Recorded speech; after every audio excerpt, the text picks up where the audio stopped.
سلامونه کتونکو، نن را سره په خپرونه کې محمد عثمان ساپی ناستی کوي. د دې خوندور شعرونه اورو، د کومو شاعرانو شعرونه ورته یادي، نو ابتې اورو شعرونه را سره شریک کا.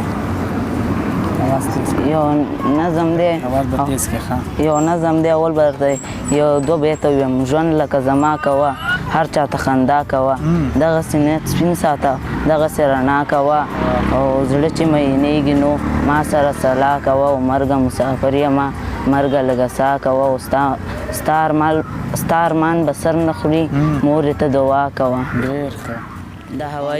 د هوایي ډزو شوقینه یاره، ستا د ټوپک د خولې نه وتې ګولۍ په یو مزدور باندې را پرېوتله، د یوې پیغلې لوپټۍ یې وړه، د یو ماشوم د سر شمله یې وړه، د یو مور د سترګو تورې مړکو، د یو داجي د زړه ټکورې مړکو. یا په خادۍ دې خدای اور پورې کا، یا په خادۍ دې خدای اور پورې کا، په دې مسۍ دې خدای اور پورې کا، یا دا ځواني دې خدای په سین لاو کا، په دې ځوانۍ دې خدای اور پورې کا. ستا خوشحالي د تې بې شکه وکړه، خو له ګډه ټوپکه وکړه.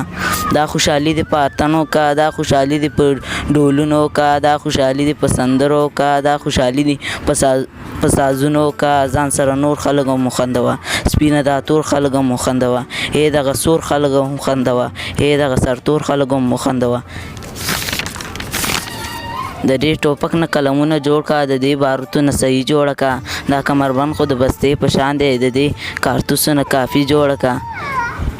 د چا کچه کورونه ولې ورانې، د انسانانو زړونه ولې ورانې، ته دا تنکي خیالونه ولې چیړې، ته دا تنکي خیالونه ولې ورانې.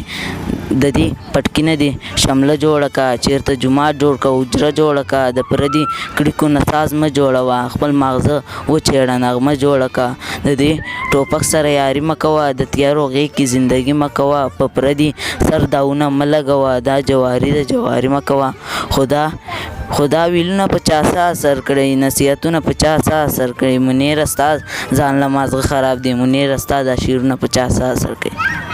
ډېر ښه، ډېر زبردست. دا موږ سره محمد عثمان ساپی چې تاسو ته خوندور شعرونه واورېدل. تر روانې خپرونې پورې ما صالح نانان له ورکړې اجازه.